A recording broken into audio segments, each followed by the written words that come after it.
एउटा पहाड 1 देखि 5 खरब पर्छ एउटा पहाडको 1 देखि 5 खरब पर्छ है एउटा पहाडको माटो र ढुङ्गा मात्र बेच्यो भने खानी बाहेक खानीको झन् महँगो पर्छ त्यहाँनिर है प्रत्येक जिल्लामा एक एकवटा पहाड काटेर के बिग्रिन्छ रङ्गशाला बनाउँला बिग्रिन्छ केही त्यो गर्यो भने कति पैसा हुन्छ थाहा छ हजुरलाई नेपालीलाई कति पर्छ हरेकको भागमा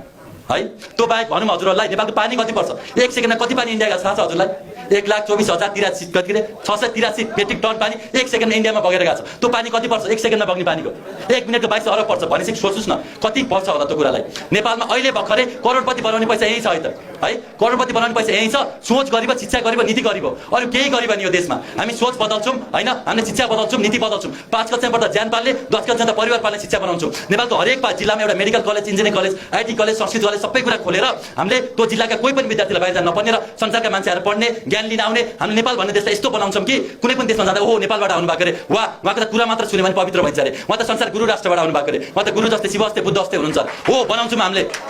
हो 8 वर्ष भित्र बनाउँछौं 5 वर्ष भित्र हामीले यो देशमा हरेक नेपाललाई करोडपति बनाउँछौं है त बाचा भोग गरिन भने यही झुन्डाइदिन टुड्केन नलर झुन्डाइदिनु ल हामीले प्रधानमन्त्री भएको 3 दिन भित्र हत्यारालाई चुन्छौं 1 महिना भित्र जेन्जीका सबै माग पूरा गर्छौं ल है पैसाका स्रोतहरु मैले प्रतिदिन 1 अरब पुग्ने पैसाको स्रोत बताइन्छु के है यति धेरै पैसा यही देश भित्रै छ सबै कुरा छ सिर्फ सोच छैन के हामी हुँदैन भएन यसले बिगार्यो उले बिगार्यो हामी युवाहरु पनि हुत्याएर हौ म पनि हुत्याएर हौ एक मैले पनि यो नेतालाई गाली गर्ने बाहेक थोरै काम गरेछु के हामी अझ दोष दिन गाली गर्न मात्रै च्याम्पियन हो आफूले माखो मारे छैन अब चाहिँ मार्ने हो त माखो मार्ने हैन यो देशमा क्रान्ति गर्ने हो आर्थिक र सामाजिक परिवर्तन गर्ने हो हातमा हात र काँधमा काँध जोडेर स्वर्ग जस्तो देशलाई बगैँचा जसरी सजाउने र संसारभरि सत्य र शान्ति यहीबाट फैलाउने हो पृथ्वी स्वर्ग यहीबाट बनाउने हो।